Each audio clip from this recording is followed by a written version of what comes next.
ছাত্রলীগের হুমকি উপেক্ষা করে আওয়ামী লীগ প্রধান কার্যালয়ে কর্মসূচি পালন করছে এনসিপি। জুলাই গণ অভ্যুত্থানে আহত এবং নিহতদের আত্মত্যাগের তথ্য তুলে ধরতে বৃহস্পতিবার বিকেলে কার্যালয়ের গেটে ছবি প্রদর্শনীর আয়োজন করে জাতীয় শ্রমিক শক্তি। এই কর্মসূচি না করতে আগের রাতে মুঠোফোনে হুমকি দেয় ছাত্রলীগ। আওয়ামী লীগের পার্টি অফিস কোনো পবিত্র স্থান না, এটা খুনিদের স্থান।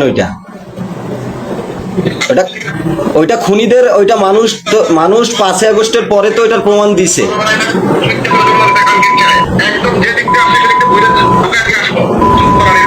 গতকালকে আমাকে হুমকি দেওয়া হয়েছে যে এটা হচ্ছে পবিত্র স্থান, গাজীপুর এইটা হচ্ছে আওয়ামী লীগের, এইটা একটা পবিত্র স্থান, এই পবিত্র স্থানে জঙ্গিদের কোনো স্থান দেওয়া হবে না। তা আমরা বলতে চাই আওয়ামী লীগ বাংলাদেশের রাজনীতিতে অপ্রাসঙ্গিক হয়ে গেছে এবং তারা হচ্ছে বাংলাদেশের রাজনীতিতে নিষিদ্ধ হয়ে গেছে। বাংলাদেশের জনগণের সাথে যারাই গাদ্দারি করছে তারাই নিষিদ্ধ হয়ে গেছে। আর আমরা বলতে চাই আওয়ামী লীগ বাংলাদেশের রাজনীতিতে আর ফিরতে পারবে না। কারা হুমকি দিয়েছিল আপনাকে? এটা ছাত্রলীগের কয়েকজন হুমকি দিচ্ছে এবং বেশ কয়েক জায়গা থেকে হুমকি আসছে। কি বলেছিল? সপরিবার হত্যার হুমকি আসছে।